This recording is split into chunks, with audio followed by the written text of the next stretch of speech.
सो आज स्टार्ट करते हैं अपना ऑपरेशनल एम्पलीफायर का पहला लेक्चर। तो सबसे पहले मैं आपको जो ऑपरेशनल एम्पलीफायर है उसके बारे में बताता हूँ कि जो ऑपरेशनल एम्पलीफायर है इसको ऑपरेशनल वर्ड से क्यों कहा गया है ना। जो ऑपरेशनल एम्पलीफायर है ये क्या कर सकता है, जो दो सिग्नल हैं या दो से ज़्यादा सिग्नल को ऐड कर सकता है, सम कर सकता है, उनको एम्पलीफाई कर सकता है, उनका सब्ट्रैक्शन कर सकता है, उनका इंटीग्रेशन कर सकता है और उनका क्या कर सकता है, डिफरेंशिएशन कर सकता है। तो जो ऑपरेशनल एम्पलीफायर है that can perform different mathematical operation, इस वजह से जो इसका नाम है that is called operational amplifier. Clear है। तो मेरे हिसाब से जो ऑपरेशनल एम्पलीफायर को जो आप ये ऑप एम्प शॉर्ट में बोलते हैं, ऑपरेशनल एम्पलीफायर क्यों कहते हैं, ये बात क्लियर हो गई। और जितने भी हम आगे लेक्चर्स में पढ़ेंगे तो आपको बिल्कुल मीनिंग क्लियर हो जाएगा कि कैसे ये सिग्नल्स को ऐड करता है, इंटीग्रेट करता है। जैसे ऐड करता है दैट इज कॉल्ड समर, अगर डिफरेंस करता है that is called differential amplifier या डिफरेंस एम्पलीफायर, और इंटीग्रेटर या differentiator that is called low pass filter और हाई पास फिल्टर। इनका भी हम जो आगे एग्जाम्पल है, जो इन्वर्टिंग और नॉन इन्वर्टिंग मोड के एम्पलीफायर होते हैं या ऑप एम्प होते हैं, उनको हम आगे वाले लेक्चर्स में देखेंगे। ठीक है। अब मैं यहाँ इस लेक्चर में जो है बेसिक बात करना चाहता हूँ। बेसिक बात ये है कि जो ऑप एम्प है, जो 741 आईसी, वो कितने पिन की आईसी है। फिर मैं जो है इसी लेक्चर में आपको जो ऑप एम्प की उसकी आइडियल प्रॉपर्टीज को समझाऊंगा, क्योंकि बिना आइडियल ऑप एम्प की जो प्रॉपर्टीज हैं उनको बिना समझे आप जो न्यूमेरिकल्स हैं उनको सॉल्व नहीं कर सकते। तो मैं पहले बात करूं जो ऑप एम्प है, ऑपरेशनल एम्पलीफायर, ऑपरेशनल एम्पलीफायर ये क्या है। इट इज 741 एक आईसी है। 741 क्या है, IC, that is integrated circuits. ठीक है। अब इंटीग्रेटेड सर्किट का मतलब क्या है, इंटीग्रेटेड सर्किट में मतलब एक बहुत छोटे से एरिया पर हम बहुत सारे एलिमेंट्स को क्या कर सकते हैं, कनेक्ट करते हैं, प्लेस कराते हैं। लाइक अगर मैं ऑप एम्प की बात करूं तो ऑप एम्प के अंदर क्या क्या है, आपका एक्टिव एलिमेंट है, active element plus passive element, plus passive element. ठीक है। तो एक्टिव एलिमेंट में आप यूज कर सकते हैं बीजेटी और मॉसफेट, और पैसिव एलिमेंट में यहां पर जो एग्जांपल मैं लेने जा रहा हूं, एक रेजिस्टेंस होता है, एक रेजिस्टेंस, और एक होता है कैपेसिटेंस। ठीक है। बट जो ऑप एम्प होता है उसमें 24 बीजेटी होते हैं, that is bipolar junction transistor होते हैं। ठीक है। सो आईसी का मतलब क्या था, एक बहुत छोटे से एरिया पे हम बहुत सारे एलिमेंट्स को क्या कर सकते हैं, कनेक्ट कर सकते हैं। अब यहां से एक क्वेश्चन आता है, जो ऑप एम्प है, ऑप एम्प को बनाने के लिए हम आर का यूज कर रहे हैं, सी का यूज कर रहे हैं, बट एल का यूज नहीं कर रहे हैं। आर का यूज कर रहा हूं मैं, सी का यूज कर रहा हूं, बट मैं एल का यूज नहीं कर रहा हूं। क्यों नहीं कर रहा हूं, इंडक्टर जो है वो बल्की होता है, बल्की के साथ वो नॉइज क्रिएट कर सकता है, नॉइज क्रिएट करता है और लॉसी होता है। तो जब भी चिप की बात आएगी, जो ऑप एम्प की जो चिप है उसमें हम इंडक्टर इसलिए यूज नहीं करते because inductor is bulky and it makes system lossy. Clear है। So op amp consist of what, the active element and passive element. Active element में आपके पास बीजेटी है और मॉसफेट है, बट मैं अगर जनरल बात करूं जो 741 आईसी उसके अंदर, ऑप एम्प के अंदर एक ही आईसी पर एक छोटे से एरिया पर 24 बीजेटी है, एक रेजिस्टेंस है और एक क्या है, कैपेसिटेंस है। ठीक है।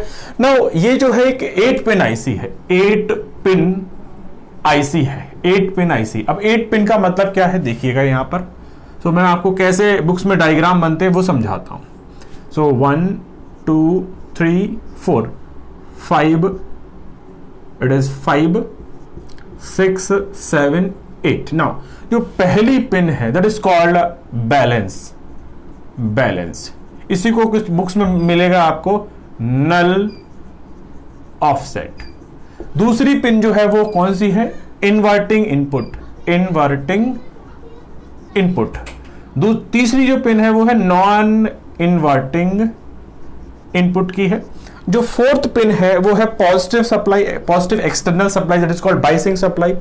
पांचवी जो पिन है फिर वही है, दैट इज कॉल्ड बैलेंस और नल ऑफसेट। जो सिक्स्थ पिन है वो है आपकी आउटपुट के लिए। सेवेंथ पिन जो है फिर आपकी जो है वो माइनस एक्सटर्नल सप्लाई के लिए, और जो एर्थ पिन है that is called not connected. ठीक है, in short it is called also NC. So it is 8 pin dual line in package. ठीक है, DIP. So ये जो पहला डायग्राम हुआ आपका क्या हुआ, ये हुआ पिन कॉन्फ़िगरेशन. क्या हुआ, पिन कॉन्फ़िगरेशन. मेरे हिसाब से बात क्लियर है. अब एक्चुअल में क्या है, जो 8 पिन आईसी है उसकी सारी पिनों को यूज नहीं किया जाता. उसकी जो काम की पिन है, जो इंपॉर्टेंट पिन है, हम इनको यूज करते हैं. तो देखिए इसी डायग्राम को, यहां पर हमारे पास 8 पिन है. अब इन पिन्स को मैं थोड़ा सा कम करता हूं. वो क्या है, this is 1 input minus plus. So अगर आप देखें ये 2 पर कौन सा है, इन्वर्टिंग इनपुट है, सो इट इज 2. 3 पे कौन सा है आपका, नॉन इन्वर्टिंग है. 6 पर जो है आपका आउटपुट है, 6 is output.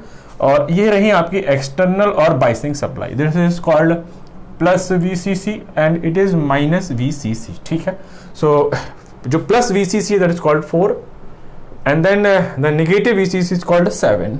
Now here we are having some null points, so that is 4 and 1 point, 1 and 5th point, 1 and 5th point, that is called null offset. Clear? Now in general null offset का हम लोग use नहीं करते हैं. तो हमारे पास जो pin है वो कितनी है, देखिएगा मैं इनको बिठा देता हूं. जो हमारे पास पिन कितनी है, एक सिंगल ऑप एम्प के अंदर हमारे पास नंबर ऑफ पिन्स कितनी है, जरा ध्यान से देखिएगा. 2 to 4 and 5, it is 5. So single एक ऑप एम्प है, उसमें नंबर ऑफ पिन्स कितनी होती है, 5 होती हैं. तो ये हो गया आपका सर्किट डायग्राम. क्लियर. अब जो 4th और 7th वाली पिन है दैट इज कॉल्ड एक्सटर्नल और बाइसिंग सप्लाई, इनका क्या रोल होता है मैं आगे वाले लेक्चर्स में आपको बताऊंगा कि इनका क्या यूज है. अब मैं क्या करता हूं, 4th और 7th आईसी को और 4th और 7th जो पिन है उसको भी मैं इरेज कर देता हूं. तब देखिए आपके पास जो नंबर ऑफ पिन है वो कितनी रह जाएंगी, देखिएगा it is only 3. It is only 3. ठीक है, यहां तक क्लियर है. अब यही डायग्राम जो है आपकी बुक्स में आपको मिलेगा. अब इस डायग्राम के बिहाफ पर मैं आपको डेफिनेशन दे रहा हूं, फिर मैं लिखवाऊंगा. देखिए डेफिनेशन क्या होती है. Op amp from the signal point of view, जो ऑप एम्प की डेफिनेशन है, from the signal point of view op amp is a 3 terminal device. 3 terminal device out of which 2 is input. One is called the inverting and the other is called the non-inverting. अब inverting non inverting क्या होते हैं भी मैं discuss करूंगा. and one is output. तो एक op amp क्या है, 3 टर्मिनल डिवाइस है from the signal point of view. अब मैं इस डेफिनेशन को और थोड़ा सा बढ़ाता हूं और अच्छा प्रिसाइज करता हूं. कैसे वो डेफिनेशन प्रिसाइज करता हूं जरा समझिएगा. op amp is a 3 terminal linear active device. अब जरा समझिएगा मैंने डेफिनेशन में क्या लिखा है. डेफिनेशन में यहां पर लिखता हूं, देखिए डेफिनेशन को यहां पर लेते हैं. Op amp is a 3 terminal linear active device. ठीक है, और एलिमेंट क्लियर. सो ऑप एम्प क्या है, 3 टर्मिनल लीनियर है, एक्टिव है, डिवाइस है ना. एक्टिव क्यों है वो समझिएगा. पहले 3 टर्मिनल तो आपको देखिए इन 3 में से 2 इनपुट है और एक क्या है, आउटपुट है. लीनियर का मीनिंग क्या है, यहाँ एक्टिव डिवाइस का मतलब क्या है. सबसे पहले मैं लीनियर की बात करूं तो लीनियर अगर आपको जब मैं आगे नेक्स्ट लेक्चर्स में पढ़ाऊंगा, it is V0, it is the differential input that is called V2 minus V1. then this is your the linear graph, this is your the characteristic curve. Now this is plus VCC and this is called minus of VCC. ठीक है.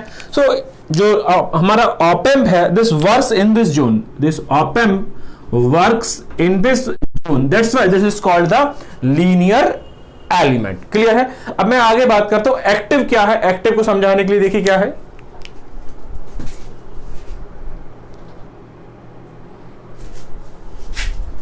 सो linear का meaning तो आपको clear हो गया होगा. अब मैं बात करता हूं एक्टिव डिवाइस का. एक्टिव डिवाइस का यहां का मतलब है, अगर आप सपोज यहां पर कुछ इस तरीके का एक सिग्नल भेजते हैं that is low amplitude, suppose इसका जो मैग्नीट्यूड है 1 मिलीवोल्ट है. क्या है, 1 मिलीवोल्ट.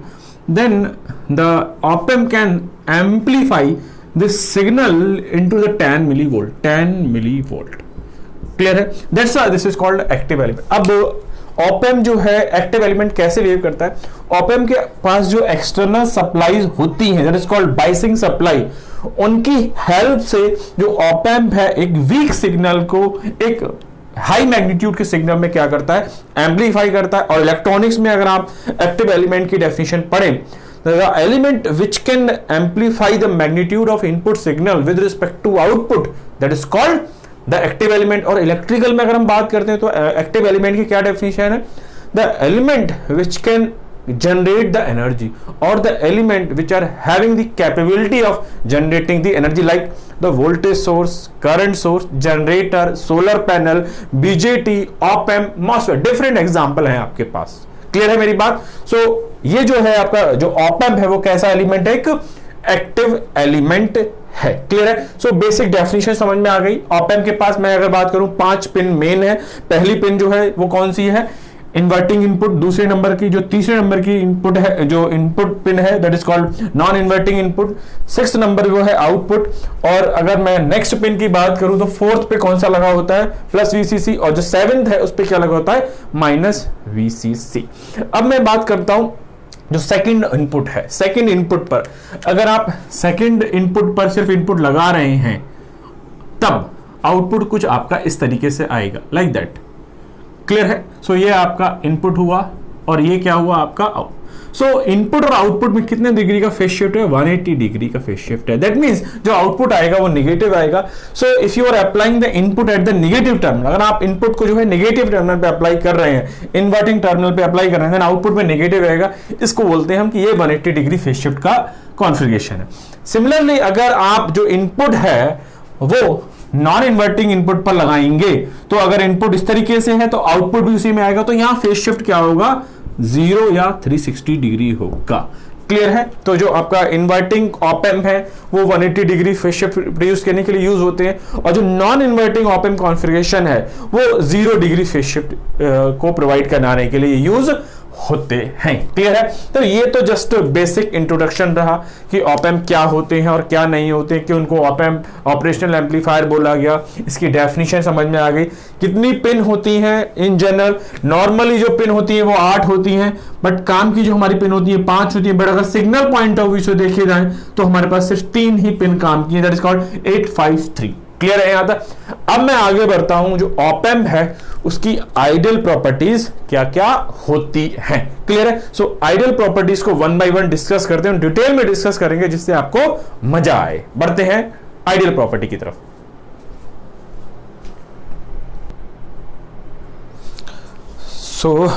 स्टार्ट करते हैं आइडियल ऑप एम्प की प्रॉपर्टीज। तो प्रॉपर्टीज देखते हैं। Property of ideal op amp, जो फर्स्ट प्रॉपर्टी है हमारी आइडियल ऑप एम्प की वो है आपके सामने, R in is infinite। R is in infinite। Input resistance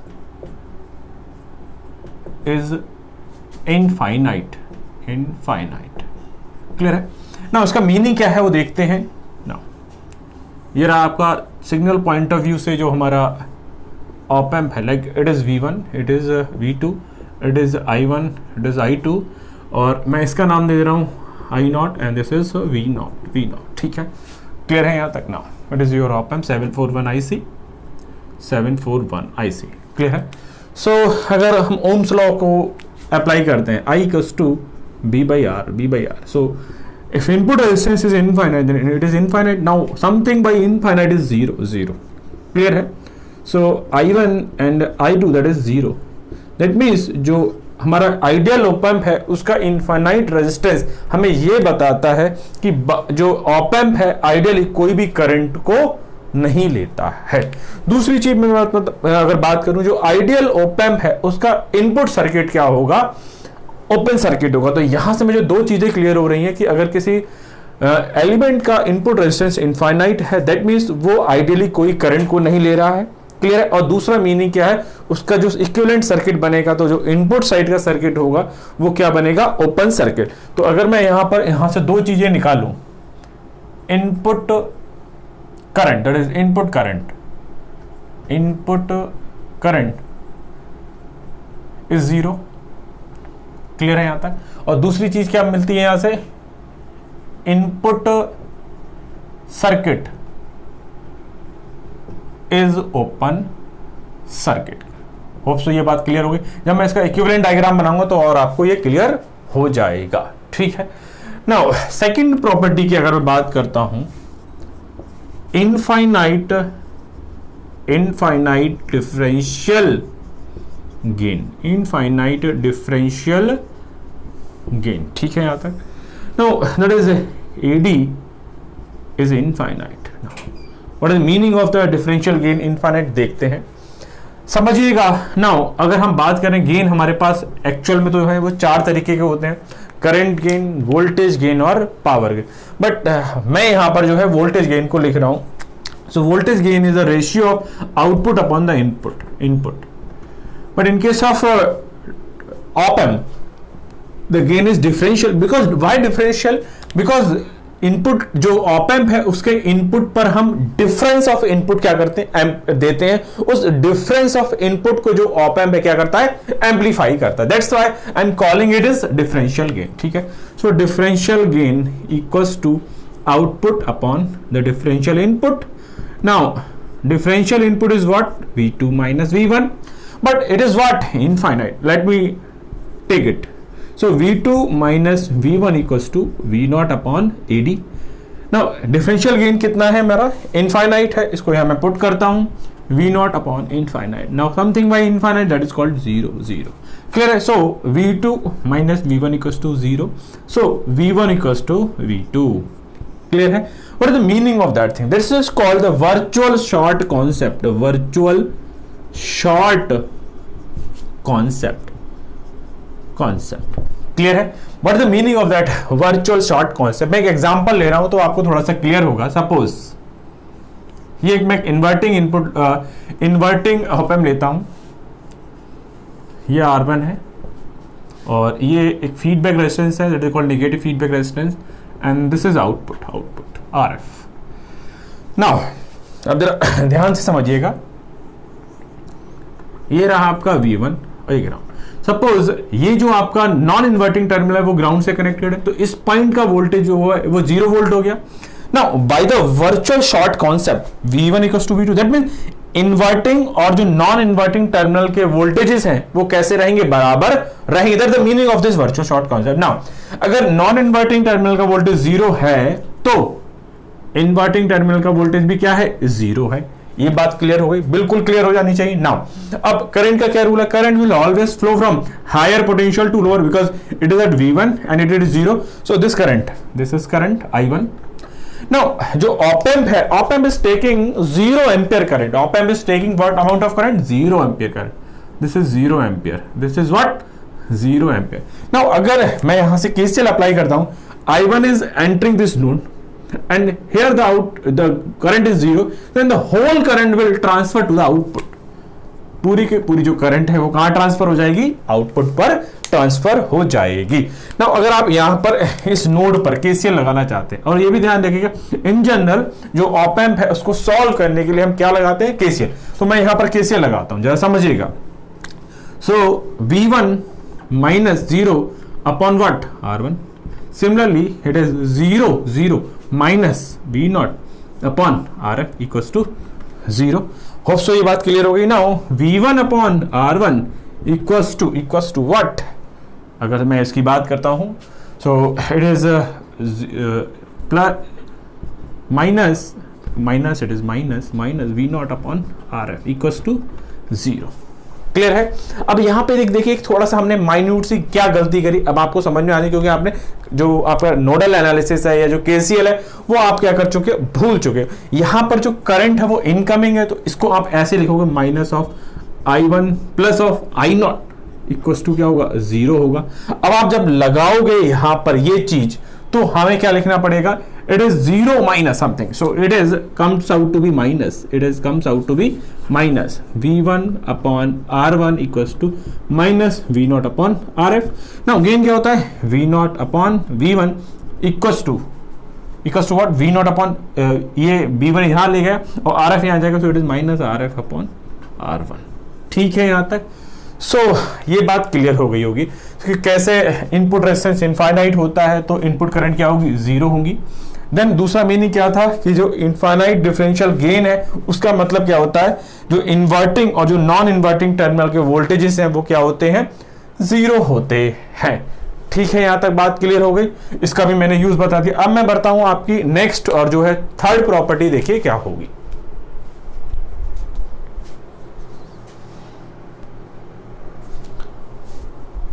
so fourth property देखिएगा क्या है, fourth property, sorry it is third property now. Third property क्या, zero output resistance, output resistance. Now इसका मीनिंग देखिएगा क्या है। नाउ ये रहा आपका op amp, minus plus, it is V1, it is V2 and it is your V0, it is your V0। ठीक है, नाउ आउटपुट रेजिस्टेंस क्या है, जीरो है। अब इसका मतलब समझिएगा आप क्या है।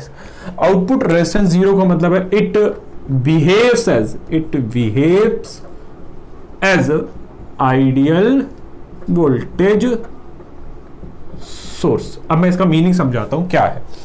सपोज आपके पास एग्जांपल मैं लेता हूं, आउटपुट पर बाय ऑप एम्प एम्प्लीफिकेशन के थ्रू जो वोल्टेज आया है वो आया है, suppose it is 12 volt. Clear. Now यहां एक बार रेजिस्टेंस लेते हैं, आउटपुट रेजिस्टेंस लेते हैं और देन यहां पर लोड कनेक्ट करूंगा। क्लियर है, आ रहा है। नाउ बोथ कंडीशन मैं 5 ओम ले रहा हूं। क्लियर है। देन लोड पर कितना वोल्टेज आएगा, according to the voltage division rule, VL equals to 12 into this 5 multiplied by this 5 multiplied divide by both. Clear है, तो ये कितना आएगा, सिंपल सी बात है, ये आएगा 6 वोल्ट। क्लियर है। अगर आपने आउटपुट रेजिस्टेंस को कुछ फाइनाइट वैल्यू लिया है, देन जो आउटपुट है that comes out to be 6 volt at low terminal. जो आउटपुट है वो कितना आएगा लो टर्मिनल, 6 वोल्ट। अब अगर मैं कह रहा हूं कि मैं कोई भी रेजिस्टेंस नहीं ले रहा हूं, मैं जीरो रेजिस्टेंस ले रहा हूं, दैट इज शॉर्टेड, तब मैं लोड कनेक्ट कर रहा हूं, इट इज 12। क्लियर है, 12 volt. Now it is load. So अगर हम यहाँ पर KVL लगा के देखेंगे, अगर सपोज ये 5 ओम है, तो पहले तो आप यहाँ पर ओम्स लॉ लगा लीजिए, I equals to what, 12 divide by 5। Then what is the Ohm's law, VL equals to IL into RL, that is 12 upon 5 into 5, so it is 12 volt, 12 volt. सो जब आपका आउटपुट रेजिस्टेंस जो है वो zero होगा, तब आउटपुट पर कोई भी लॉसेस या ड्रॉप नहीं होंगे, तो आपको जो एग्जैक्ट वोल्टेज है वो मिल जाएगा। क्लियर। अब यहाँ पर मीनिंग क्या है, सपोज आपने एक ऑप एम्प लगाया बट उसका जो इनपुट रेजिस्टेंस जो है इनफाइनाइट सपोज नहीं है, इनपुट रेजिस्टेंस जो है इनफाइनाइट नहीं है और आउटपुट रेजिस्टेंस जो वो भी है जीरो नहीं है। सपोज इसको मैं समझाता हूँ एक प्रैक्टिकल एग्जांपल से। आपने एक माइक में हेलो बोला, क्या बोला, हेलो बोला, but due to some disturbance infinite, जो रेजिस्टेंस इनफाइनाइट नहीं है, आउटपुट रेजिस्टेंस जीरो नहीं है, तो जो हेलो का साउंड है वो बहुत कम सुनाई देगा। बट अगर आपका ऑप एम्प जो है आइडियल प्रॉपर्टीज को फॉलो कर रहा है, तो आप अगर माइक में या फोन में या कहीं भी आप हेलो बोलेंगे, तो जो रिसीवर एंड पर है वो हेलो की जो आवाज है वो एम्पलीफाई करके बहुत अच्छी सुनाई देगी, क्योंकि जो ऑप एम्प है उनका काम ही क्या है, इस वॉइस को एम्पलीफाई करना। क्लियर है यहाँ तक। नाउ बढ़ते हैं आगे। तो मेरे हिसाब से थर्ड प्रॉपर्टी क्लियर हो गई। थर्ड प्रॉपर्टी में जो आउटपुट रेजिस्टेंस है वो जीरो का मतलब क्या है, जो आउटपुट सर्किट है वो एक आइडियल सोर्स की तरह बिहेव करेगा और करेगा भी जब मैं इसका आइडियल ऑप एम्प का इक्विवेलेंट डायग्राम बनाऊंगा। ठीक है यहाँ तक। नाउ अगर मैं फोर्थ प्रॉपर्टी की बात करूं, zero DC offset voltage, offset voltage, offset, zero DC offset. Now meaning क्या है, suppose V1 is zero and V2 is zero. Now अगर मैं बात करूं तो गेन की क्या बात होती है, गेन बराबर V0 अपॉन VD। सो यहां से अगर मैं आउटपुट वोल्टेज देखता हूं तो क्या आएगा, AV into VD। Now VD क्या है, AV into V2 minus V1। Now अगर मैं कह रहा हूं दोनों टर्मिनल जो है इन्वर्टिंग और नॉन इन्वर्टिंग टर्मिनल जो है ऑप एम्प के ग्राउंडेड है, तो वोल्टेज क्या होंगे, 0 वोल्ट होंगे, तब AV इंटू 0। सो आउटपुट क्या होना चाहिए, 0 होना चाहिए। आउटपुट क्या होना चाहिए, 0 होना चाहिए, that is desirable. That is desirable. Clear. अब डिजायरेबल का मतलब क्या है? अगर आप अपने ऑप एम्प पे कोई भी इनपुट नहीं दे रहे हैं तो उस समय आउटपुट कैसा होना चाहिए? Zero. That is called desirable thing, zero DC offset voltage. Clear. But practically होता क्या है? If V1 is 0, V2 is 0, but output is not 0, that is called undesirable thing, undesirable thing। Clear. Meaning क्या है? हमारा input भी zero है, हमारा input दोनों क्या है? जीरो है, बट हमारा आउटपुट क्या है? जीरो नहीं है। इस आउटपुट को जीरो बनाने के लिए मैं इनपुट पे एक एक्स्ट्रा वोल्टेज लगाता हूं जिससे कि आउटपुट क्या हो जाए? जीरो हो जाए। उस वोल्टेज को कहते हैं offset input, offset DC voltage. That is of 1 millivolt for the 741 IC. 741 IC उसके लिए 1 मिलीवोल्ट होता है, बट इसकी रेंज जो है वो होती है 2 to 6 मिलीवोल्ट। तो 741 आईसी के लिए ये कितना है? ये है 1 millivolt.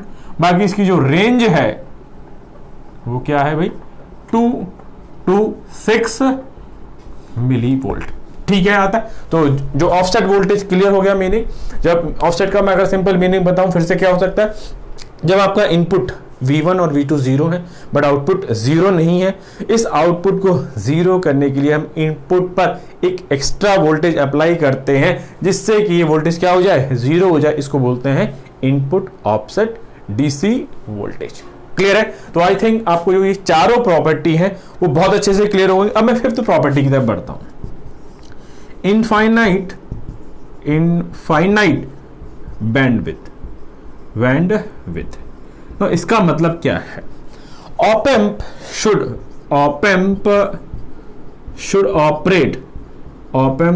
Operate same for all frequency range. इसको समझिएगा जरा सभी लोग, फ्रीक्वेंसी रेंज। नाउ जो ऑप एम्प का गेन होता है, अभी हमने देखा था जो गेन है वो क्या है? एडी।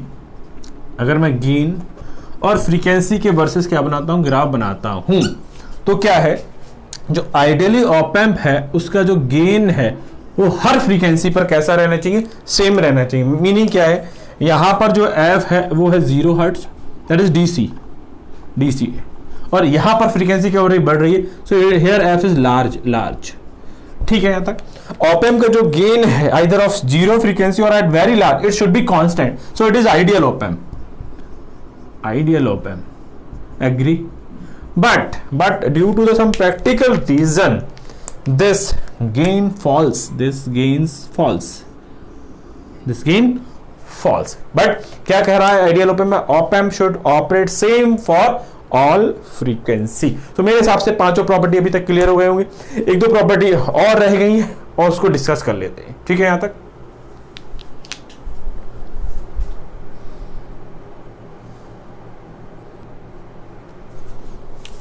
नो सो अभी तक हमने 5 प्रॉपर्टी देख ली। 6th प्रॉपर्टी की बात करता हूं। 6th प्रॉपर्टी क्या है आपकी? सो it is highly linear.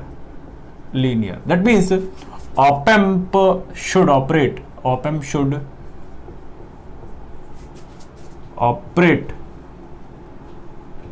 in linear region। Clear? Now पहले मैं लीनियर का मतलब समझा दूं। an element is said to be linear if it obey the principle of superposition. Clear है? नाउ सुपरपोजिशन का मतलब क्या होता था? अगर आपको याद हो, सुपरपोजिशन जो है that consist of 2 property. Superposition 2 property होती थी, एक एडिटिविटी और एक होता था होमोजीनिटी। क्लियर है? इसका मैं एग्जांपल दे रहा हूं फिर आपको क्लियर होगा। नाउ एग्जांपल, अगर सपोज आपके पास एक इनपुट है x1 xt and output should, this is yt, that is output should be proportional to input, then if you remove this proportionality constant then it is alpha times x of t. ठीक है यहाँ तक ना। अगर अब मैं additivity और homogeneity को समझाता हूँ, x1 है तो आपका आउटपुट जो है y1 है, x2 है तो आपका जो आउटपुट है वो y2 है। Now if you apply both input simultaneously then your output should be y1 plus y2। That is the meaning of homogeneity and additivity. Now अब अगर मैं बात करता हूँ ऑप एम्प की, तो ऑप एम्प का जो डायग्राम है यही है, it is differential gain. Now op amp should operate in this zone. Op amp को जो है किस जोन में काम करना चाहिए, लीनियर जोन में काम करना चाहिए। यही रहा आपका लीनियर जोन। लीनियर जोन का मतलब है आप जितना इनपुट चेंज करोगे उसी के करस्पॉन्डिंग आपका आउटपुट भी आना चाहिए। That is output is directly proportional to input. ये बात सही है, बट होता क्या है यहां पर कुछ और जोन भी है, that is called non linear zone. Non linear zone इसी को बोलते हैं हम नॉन लीनियर या सैचुरेशन जोन। सैचुरेशन जोन, ठीक है, बट ये पॉजिटिव है और ये कौन सा जोन है, नेगेटिव सैचुरेशन जोन है। ठीक है, यहां तक पक्का ना। इसको बोलते हैं हम प्लस वीसीसी और इसको बोलते हैं हम माइनस वीसीसी। ठीक है, अगर ऑप एम्प जो है वो लीनियर जोन में ऑपरेट कर रहा है, फॉर लीनियर जोन और रीजन, क्लियर है। आउटपुट क्या होगा, output is less than equal to VCC. Clear है, ये जोन होगा ना। आउटपुट क्या होता है आपको पता ही है, A V D. So this is the range for output in linear region. Clear है, बट इसका मतलब क्या है, मतलब ये है अगर सपोज आपने 15 वोल्ट की बैटरीज लगा रखी है, प्लस वीसीसी जो है वो प्लस 15 वोल्ट है और वीसीसी जो है वो है माइनस 15 वोल्ट, ये प्लस वाला और ये माइनस वाला। क्लियर है, अब आपने सिग्नल जो लगाया है वो इनपुट दिया है V1 और V2 पर, वो दिया है 1 मिली वोल्ट का। कितने का दिया, 1 मिली वोल्ट का। तो जो आउटपुट है वो कितना आएगा, 10 मिली वोल्ट आएगा। मीनिंग क्या, जो आउटपुट है वो एक्सटर्नल बाइसिंग जो बैटरीज है उससे ऊपर कभी नहीं होगा। अगर आप ऐसा चाहते हैं then there will be a saturation, और जो आपका ऑप एम्प है वो किस जोन में काम करने लगेगा, नॉन लीनियर जोन। इसका मतलब क्या है यहाँ पर, फॉर सैचुरेशन रीजन, ये इसी को बोलते हैं non linear region. For positive saturation, जो V नॉट है वो क्या हो जाएगा, प्लस VCC। और फॉर नेगेटिव सैचुरेशन की अगर बात करूं, नेगेटिव सैचुरेशन तो V नॉट क्या हो जाएगा, माइनस ऑफ VCC। ठीक है, यहां तक कोई दिक्कत नहीं होनी चाहिए मेरे हिसाब से। अब एक प्रॉपर्टी आपकी और रह गई है, उसको मैं और क्लियर कर देता हूं। देखिए क्या होगी, मीनिंग क्या है, अब जो हमारा CMRR है ये तो 6th प्रॉपर्टी होगी। 7th प्रॉपर्टी की अगर मैं बात करता हूं तो देखिए यहीं पर समझाता हूं। CMRR should be infinite. Common mode rejection ratio should be infinite.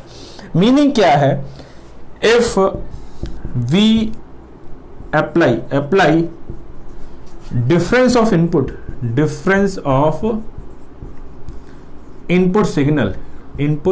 signal, then output is more amplified. ठीक है, एम्पलीफाइड। दैट मीन्स जो आउटपुट है वो आपका किसके प्रोपोर्शनल होना चाहिए, V1 माइनस V2, या जो भी आप लेते हैं V2 माइनस V1। ठीक है यहां तक। बट अगर आपका जो आउटपुट है that is proportional to V1 plus V2, common mode. Clear है, अगर आपका आउटपुट जो है V1 plus V2 that is some के बराबर, सम के प्रोपोर्शनल है, तो जो आपका आउटपुट है वो ज्यादा एम्पलीफाई नहीं होगा। दैट मीन्स जो आपका ऑप एम्प है उसको क्लियरली समझ में आना चाहिए कि मुझे इसको एक्सेप्ट करना है। द डिफरेंस ऑफ इनपुट को क्या करना है, एक्सेप्ट करना है। क्या करना है, मुझे इसको एक्सेप्ट करना है। बट जो सम है इनपुट सिग्नल का उसको क्या करना है, रिजेक्ट करना है। क्लियर है, तो आपका जो ऑप एम्प है it should be able to discriminate. आपका जो ऑप एम्प है वो इतना समझदार होना चाहिए कि किसको एक्सेप्ट करना है और किसको रिजेक्ट करना है। That property is called common mode rejection ratio. बाकी जो CMRR होता है वो मैं आगे लेक्चर्स में बताऊंगा डिटेल में। It is AD upon AC, it is the ratio of the differential upon common mode gain. ठीक है यहां तक। अब इस लेक्चर में जो लास्ट पॉइंट रह गया है वो रह गया है जो हमारा आइडियल ऑप एम्प है उसका इक्विवेलेंट डायग्राम क्या होगा, फिर यहां से एक आपका क्वेश्चन भी बनेगा, वो मैं और करवा देता हूं। तो जो बेसिक पार्ट है और जो ऑप एम्प की आइडियल प्रॉपर्टीज है वो ऑलमोस्ट आपकी क्या हो जाएंगी, कंप्लीट हो जाएंगी। तो मैं स्टार्ट करता हूं इसका इक्विवेलेंट सर्किट।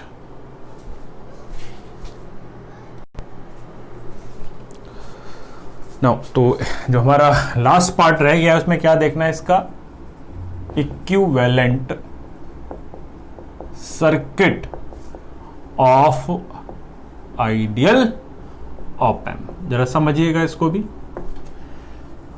नाउ यह रहा मेरा ऑप एम्प,